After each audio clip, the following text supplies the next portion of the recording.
turbocharger dismantle and overhaul on a Skoda Fabia Mark 1 1.9 pump juice 2000 to 2007.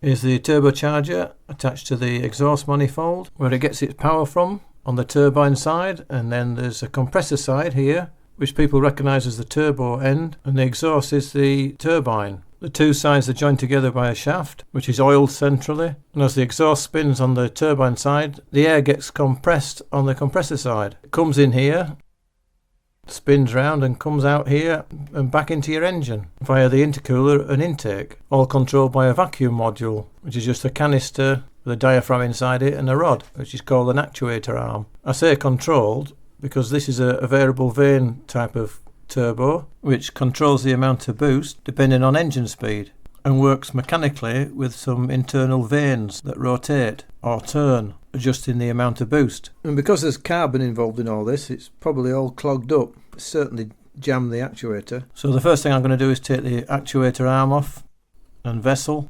On this it's just locked in with two nuts on a shaft, so if I just undo the top one I won't change the length, so I should be able to just lift it out, keeping the same adjustment. That nut's a 10mm. I'm just checking whether it's just a shaft or it's threaded, and it's just a shaft, so it'll come out. So the actuator's attached by two M6 bolts, 10mm head. These are quite stiff and I don't want to break them, so I'm going to have to use some heat and heat the outer casing to get these off. Put some penetrating fluid on first.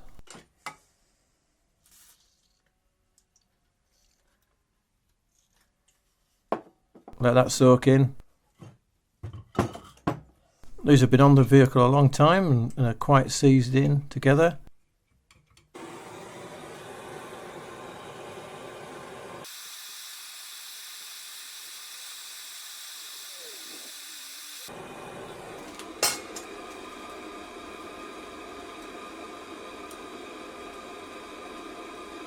So I'm going to try and take them out bit by bit, moving them to the left and then to the right, and then easing them out slightly, a little bit at a time.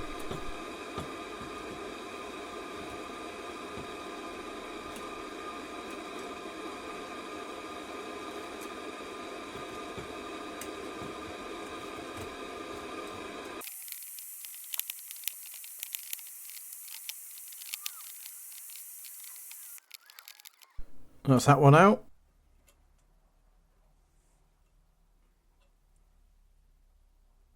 Don't look too bad, a little bit sausaged. On to the next one. To do that I think I'll take the oil return off first so I can get at the bolt easier. These are T30 bolts and came off quite easily, even though they look quite corroded. Put that on one side. Reposition it. So I heated it up and I've just got it out now in the last stages. It should come out as well. Take that off and the actuator vessel comes off. Here it is.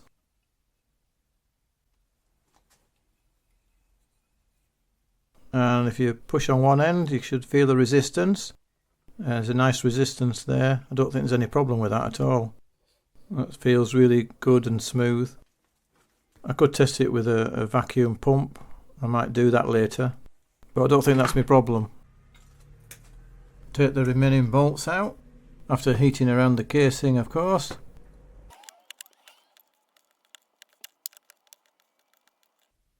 That's that one.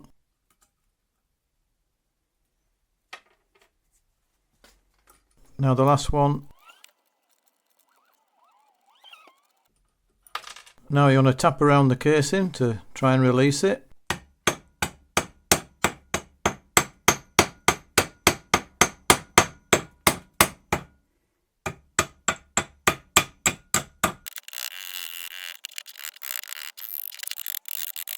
As the two halves are cast material, been on the vehicle for so long, rusted together or fused, so these might take a bit to get them apart.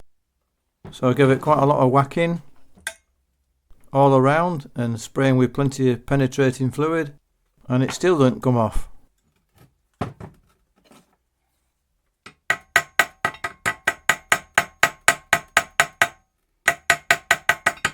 But eventually, ta-da, I managed to split the two halves, but not without giving some significant welly. And in hindsight, I think I should have heated the casing up again, which would have helped considerably, I think. Just hope I haven't unbalanced anything. I used quite a heavy lump hammer, and you can see where I bashed it on the casing. Anyway, you need to remember where it goes together, so I'm just going to refit it again in the right place.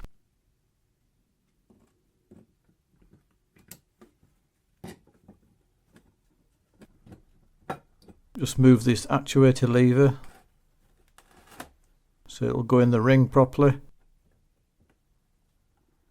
Right, that's it. So I'm going to mark it now on the casing. You can do that with a pen, or I'm going to do it with a file so you can't get rid of it. It's just a guide really for when you put it back together. Here's the turbine wheel.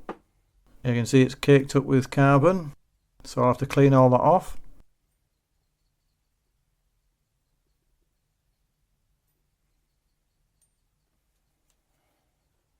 And here's the compressor wheel inside the sort of turbo end. Really the whole thing's a turbo. So one thing to look out for is play in the shaft. And there's a little bit of play in mine. I'm not surprised with the mileage it's done, but it's not seriously bad, I don't think. You could do with only a slight amount of play.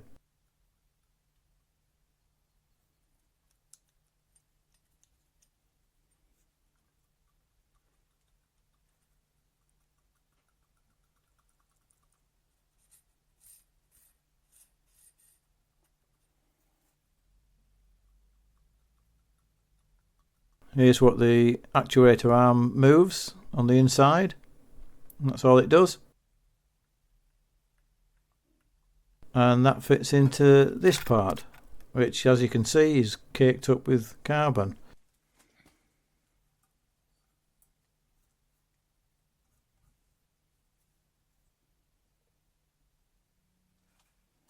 And it's all locked up, which is what I suspected. So it won't move at all, that ring, which is supposed to move. So this is where it got a bit tricky for me. You've got to undo these 3 M4 set screws. They're T25. And of course these are pretty much seized into the manifold. I did apply some heat, but my gas was running out, and I don't think I applied enough heat on the remaining 2, as I only managed to get 1 out. And as you can see, I've broken off the other 2. So pretty much a disaster. I think I was a little bit impatient and thought I could get away with it and they'd hold, but they didn't. And I definitely didn't apply enough heat on the 2 that I broke. So never mind, we'll sort that out later. I'll just get this ring out now. I'm going to have to prise it off a little bit gently. It's held in with these little rollers. There's 3 rollers with little drift pins inside them, and mark where the actuator arm goes if you want. Don't lose any of the bits. But that ring should just come out, along with these little I don't know what you call them, guide collets. Here they are, and there's a little pin, so don't lose that.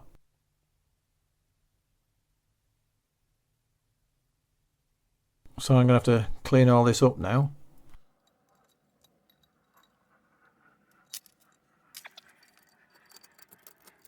So I used a mixture of Mr. Muscle, scrapers, screwdrivers and plenty of elbow grease.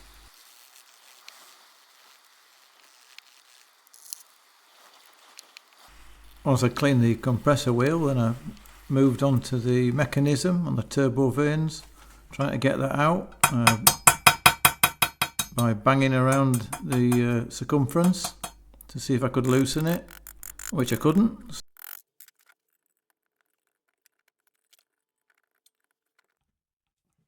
So then I started to apply heat all around the manifold.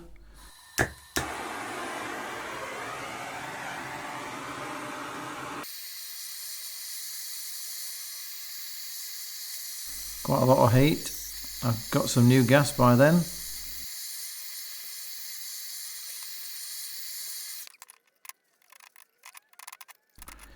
But it was quite clear it wasn't going to budge. I was banging it quite a bit, but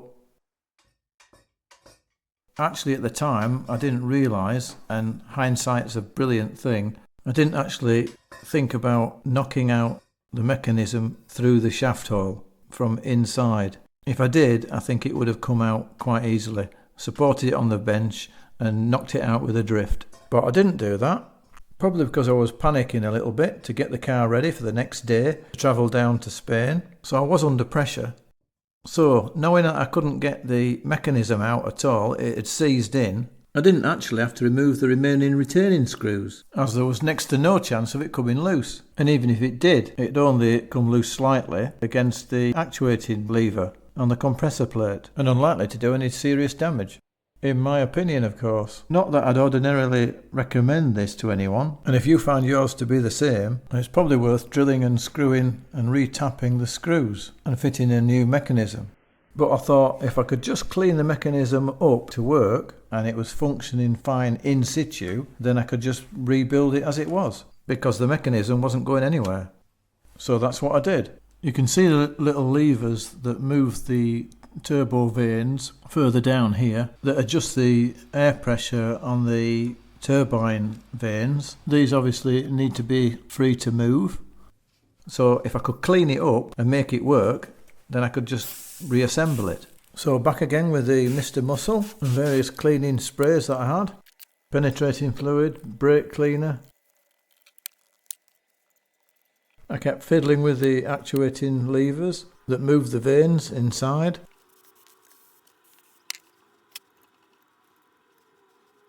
And then I poked a bit of wire in as well and cleaned it that way.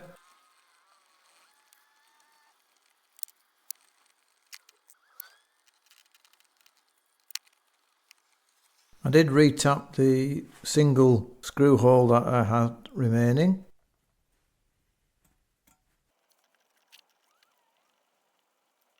I was happy with that and put a new high tensile screw in, so at least there's one screw holding it together.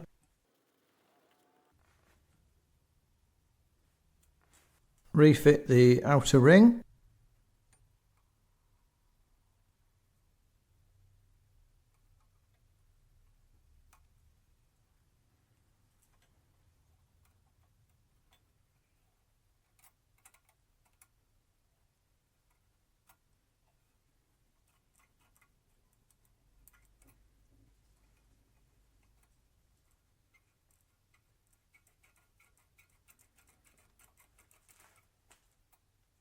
And then put all the little collets on and pins.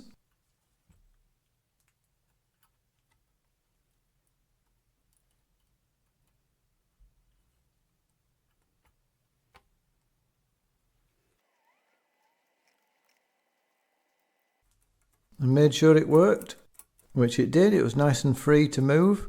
So now it's just a question of lining up the actuating lever and fitting the turbine plate back on. I did notice that the height of the actuating lever arm on the inside of the turbine plate didn't seem to be far enough down to fit into this slot on the outer ring. So after measuring it, I just decided to bend the arm down a little bit, so it would definitely reach down into the groove on the outer ring when it all fit back together.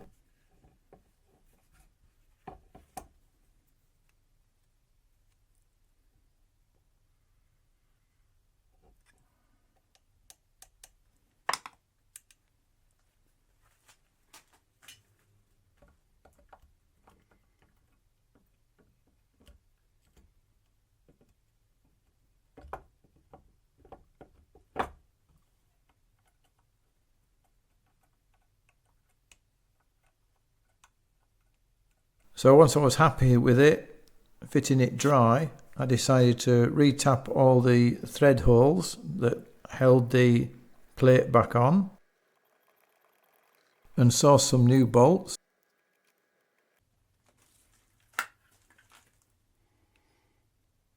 Fit the plate back on in place, made sure the arm moved the turbo vane wheel or ring.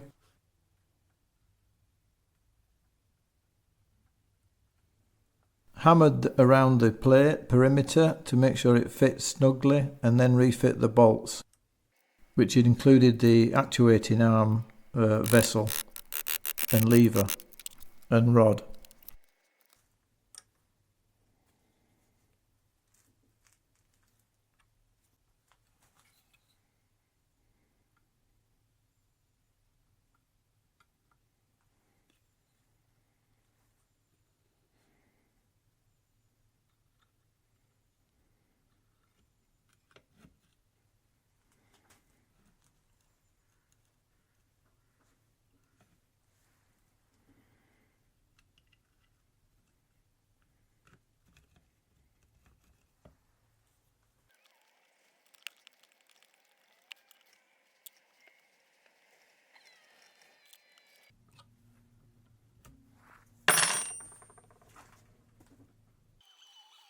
And I re-tapped and bolted the EGR flange again.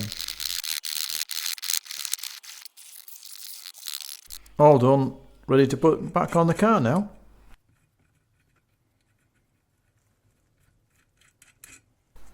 So fit new gaskets, coupled it all back up, and I can report that it's working perfectly fine now.